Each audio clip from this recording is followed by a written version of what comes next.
এদিকে এস জয়শঙ্করের করা মন্তব্যে প্রতিক্রিয়া জানিয়ে এনসিপির সদস্য সচিব আক্তার হোসেন বলেছেন, মানবতা বিরোধী অপরাধে দণ্ডিত ব্যক্তির ইচ্ছায় কোনো দেশে কূটনৈতিক ভাষা চলতে পারে না। তিনি আরও হুঁশিয়ারি দেন, গণহত্যার দায়ে অভিযুক্ত শেখ হাসিনাকে দ্রুত বাংলাদেশে ফিরিয়ে দিতে হবে।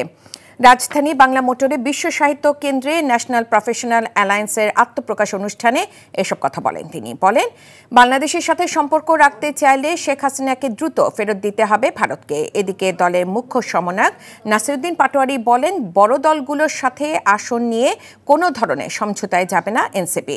নির্বাচনে কোনো বিশৃঙ্খলা সৃষ্টি করলে ব্রিটিশদের মতো বাংলাদেশ থেকে ভারতীয়দের লেজ গুটিয়ে পালাতে হবে বলে হুঁশিয়ারি দেন পাটোয়ারি।